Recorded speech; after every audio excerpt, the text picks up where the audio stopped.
Fala pessoal, tudo bem com vocês? Estamos com mais um conteúdo, mais uma notícia para vocês. Então já deixe o seu like, se inscreva no canal e ative o sininho de notificações para estar recebendo todos os nossos vídeos aí. Estamos aqui com o canal de Te Atualizei, todos os créditos ao canal dela. E sem enrolações, vamos ao vídeo. Começou e eu confesso que eu não esperava nada de diferente por parte do Supremo, em especial por parte do Alexandre. Mas os desdobramentos ao longo do dia, por esses eu não esperava. Mas vamos por ordem cronológica. Alexandre começou fazendo um discurso no que a mídia tomou como um recado para o Trump. E é claro que o Alexandre pode e deve fazer isso porque ele já está sancionado. O pior que poderia acontecer com ele já aconteceu. E que ideia boa, hein, seu Xande? Mandar recadinho dizendo que a soberania jamais será negociada. Como se você tivesse procuração para poder negociar isso, hein? E eu tô dizendo que foi uma boa ideia porque teve resposta do Jason Miller, best do Trump, que inclusive já foi detido no aeroporto pelo próprio Alexandre de Moraes, que respondeu dizendo: anotado. E o que o STF tem que saber é que os Estados Unidos não negociam com terroristas. Caraca, hein, galera? Sério que começou desse jeito? Só que Alexandre não se conteve e antecipou parte do seu voto. Presta atenção. Mas, presidente, nesses momentos, a história nos ensina que a impunidade, a omissão e a covardia não são opções para a pacificação, pois o caminho aparentemente mais fácil, e só aparentemente, que é da impunidade, que é da omissão, deixa cicatrizes traumáticas na sociedade e corrói a democracia, como, lamentavelmente, o passado recente do Brasil demonstra. A pacificação do país, que é o desejo de todos nós, a pacificação do país depende do respeito à Constituição, da aplicação das leis e do fortalecimento das instituições. Não havendo possibilidade de se confundir a saudável e necessária pacificação com a covardia do apaziguamento, que significa impunidade e desrespeito à Constituição Federal e, mais, significa incentivo a novas tentativas de golpe de Estado. Então, aqui ele já está deixando claro, antes do julgamento começar, antes das defesas serem ouvidas, de que vai ser todo mundo condenado. As defesas estarem lá falando, defendendo seus clientes, é só uma mera formalidade. Como eu disse no último vídeo, para mim, isso é um teatro. E olha como que a Folha tentou passar esse pano lindamente numa ginástica 74D. Em atitude inusual no mundo jurídico, mas que se tornou comum no atual julgamento, o ministro Alexandre de Moraes antecipou parte do cerne do seu voto, que só deve ser lido na próxima semana, num discurso político voltado a Trump e a família Bolsonaro.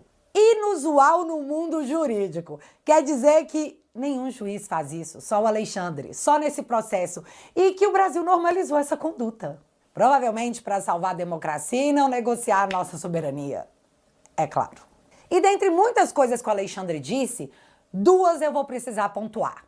Então, de novo, prestem atenção. Item 6, amplo e restrito acesso a todos os elementos de prova que embasaram a denúncia. Os advogados devidamente constituídos, ainda durante a investigação criminal e logo após as medidas cautelares realizadas, tiveram várias vezes acesso à íntegra dos autos e dos documentos probatórios.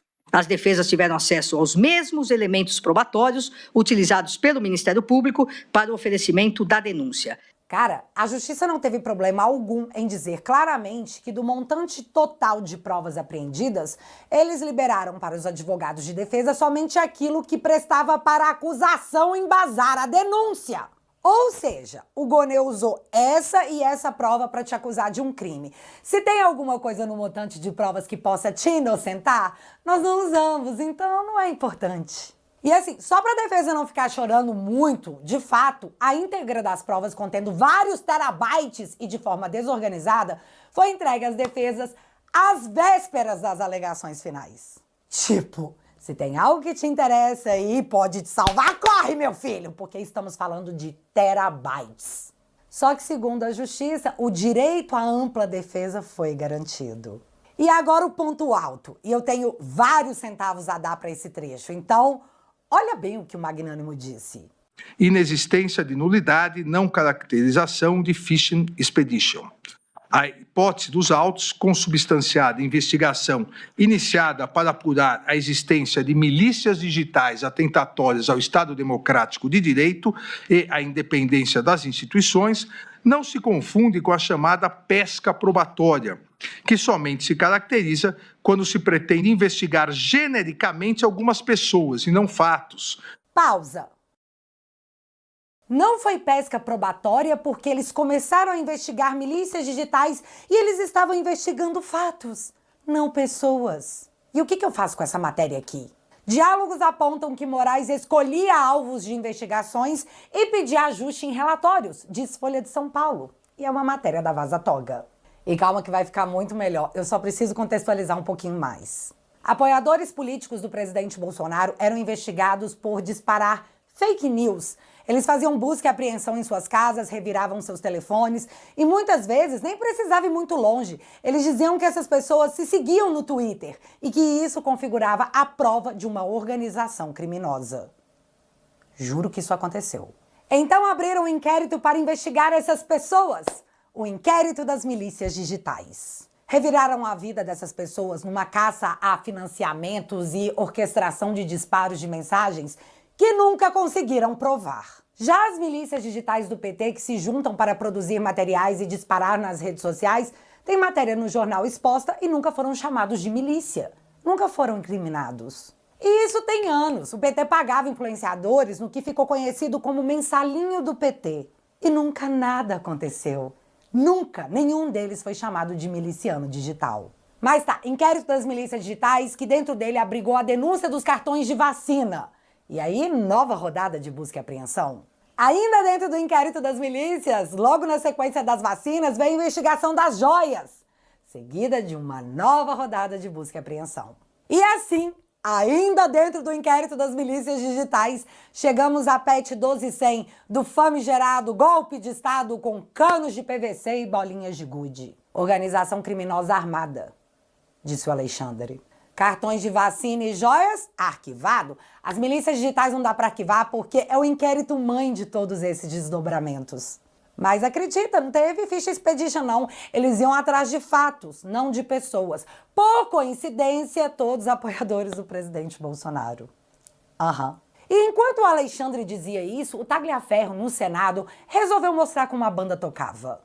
E quando eu digo que ele mostrou, foi porque ele apresentou provas de fraude processual usada para perseguir apoiadores do presidente Bolsonaro. O que infelizmente não surpreende ninguém. Mas quem tem olhos, veja. Quem tem ouvidos, escute.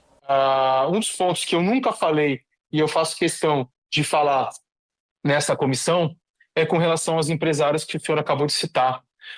O Brasil acredita que aquela busca e apreensão feita, salvo engano, em 22 ou 23 de agosto de 2022, onde tinha o Meyer, o Morongo, o Hang, entre outros personagens famosos de empresários do Brasil, se lastreou, que não se lastreou somente naquela publicação do Amado no Metrópolis.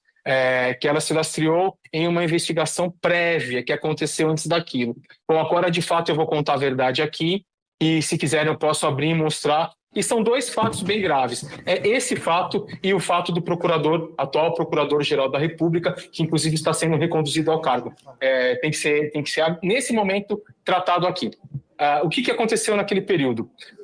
Apareceu a matéria do Amado, salvo engano, no dia 18 ou dia 19. 17 de agosto foi a matéria, a busca e apreensão foi dia 23. Exatamente, era uma coisa mais ou menos, eu tenho um pouca lembrança da data.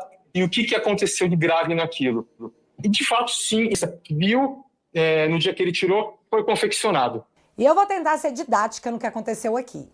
Alexandre se sentiu incomodado pelo fato da mídia ter batido nele porque ele, de fato, fez uma busca e apreensão em empresários, apoiadores do Bolsonaro, às vésperas da eleição, usando uma matéria de jornal que continha conversas de um grupo de WhatsApp e que era privado. Então, Alexandre encomendou uma história, pediu que fosse criada uma investigação que justificasse aquela busca e apreensão após a operação de busca e apreensão ter sido realizada.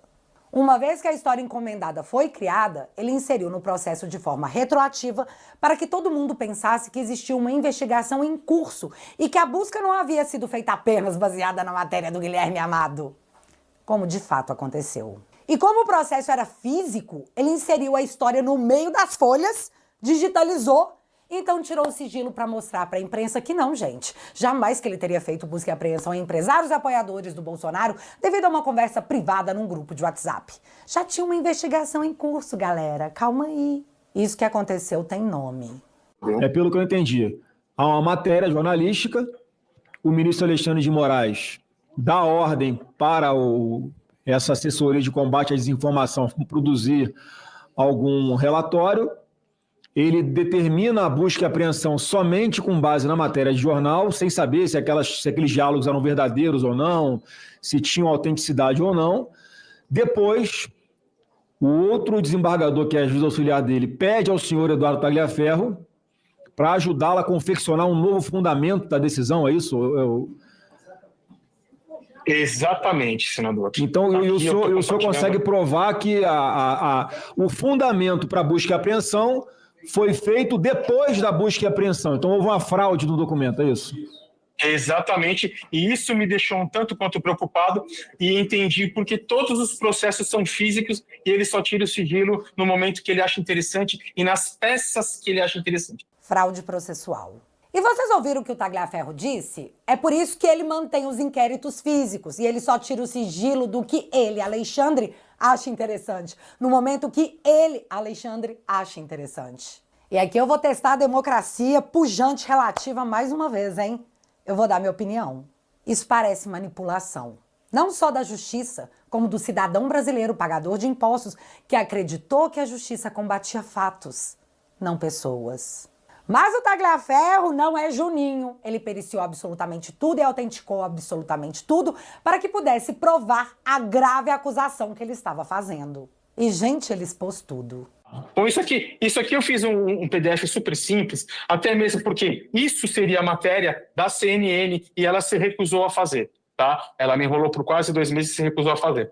Então aqui mostra na data, tá? Na data aqui em que aconteceu a matéria do Amado, o link dessa data, tá? E aqui o pedido de Alexandre de Moraes de 19 de agosto, né? Onde ele vai lá e ele fala o que precisa fazer.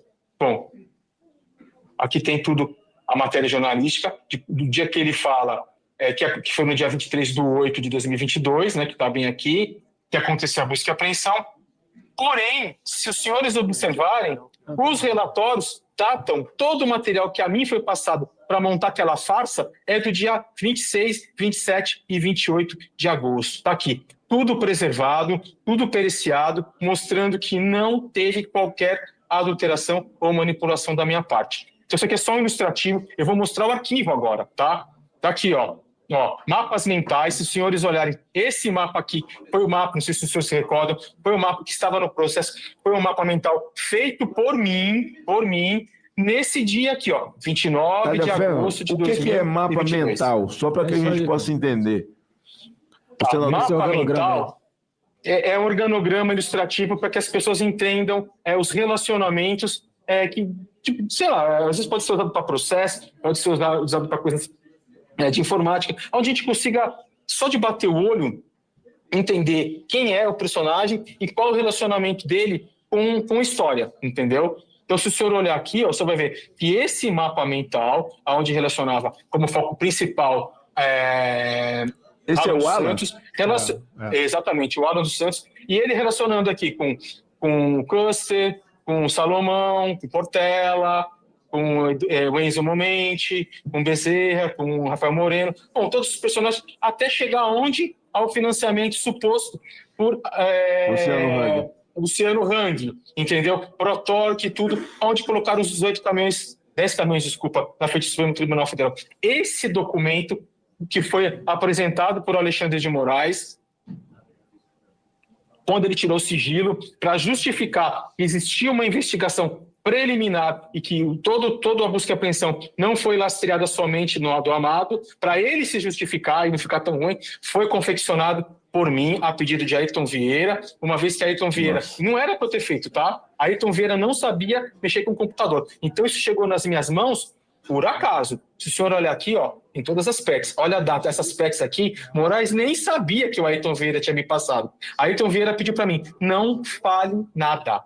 Tá tudo aqui, ó, os relacionamentos, os mapas bonitinhos, todos que foram feitos por mim. Aqui, ó, a data do mapa mental, bonitinha, mostrando aqui 29 de agosto, o horário, ou seja, nada foi confeccionado antes. Bem como esse relatório feito, onde eu assinei pelo Supremo Tribunal Federal, do qual eu não era, em momento algum, nomeado, tá? Para que fosse feito o quê?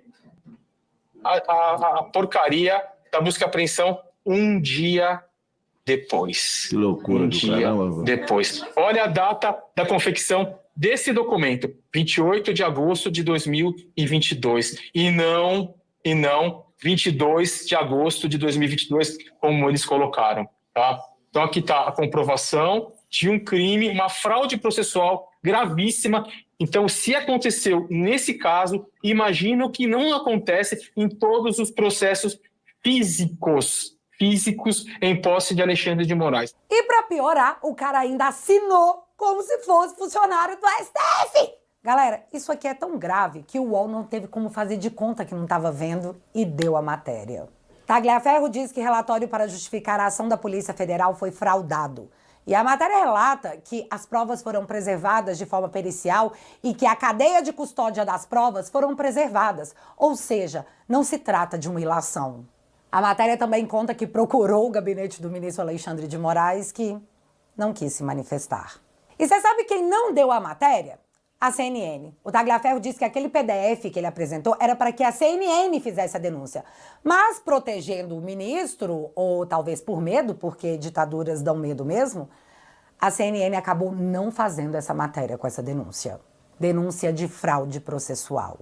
E qual o ponto aqui? O ponto que o próprio Tagliaferro colocou.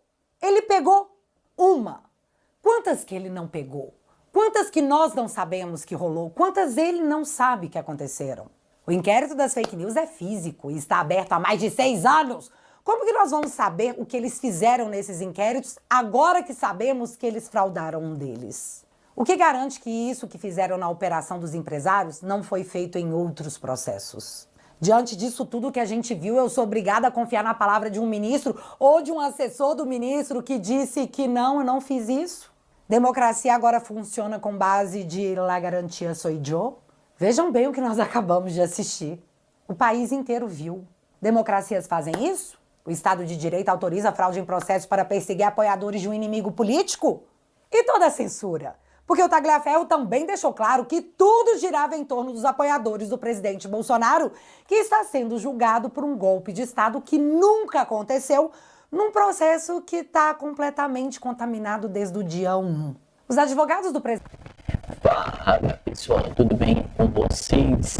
Estamos aqui no Conexão Política e antes de começar a minha notícia aqui, que você já está vendo na tela, já deixa o seu comentário, a sua opinião. Quem não tiver uma opinião, deixa um bom dia, boa tarde, boa noite, e já é o suficiente para engajar esse vídeo para chegar para mais pessoas, pessoal.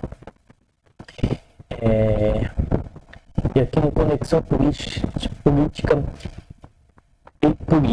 denúncias de perseguição política no Brasil chegam à Comissão Internacional de Direitos Humanos e Tribunal Penal Internacional, enquanto o Supremo Tribunal Federal julgou o ex-presidente Jair Bolsonaro. Denúncias de perseguições políticas contra opositores ao governo estão sendo formalmente levadas a instâncias internacionais. As acusações estão sendo protocoladas na Comissão Interamericana de Direitos Humanos, SIDH, e no Tribunal Internacional, TPI.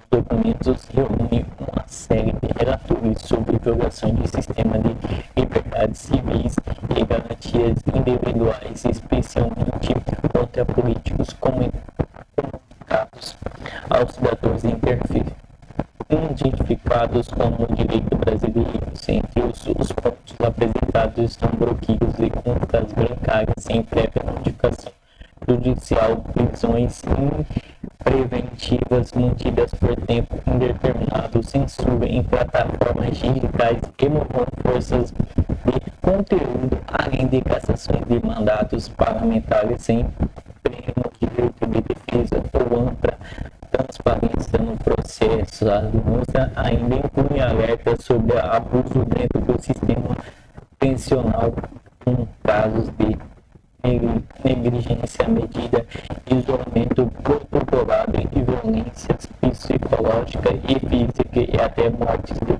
detentos envolvidos no protesto do 8 de janeiro em Brasília. Pelo mesmo 2 óbitos foram registrados em penitenciárias sob circunstâncias ainda não esclarecidas, que o motivo o envio dos novos pedidos de investigações internamente da liderança dos Estados Unidos, congressistas da União Europeia também passaram a ser articulados em torno do tema. Parlamentares de países como Alemanha, Portugal, Espanha, Polônia, Hungria, França, Itália, Irlanda e País Baixo têm mantido interlocução direto com o deputado federal Eduardo Bolsonaro, em alinhamento com relatores apresentados às instituições americanas, como as sanções aplicadas ao presidente Donald Trump.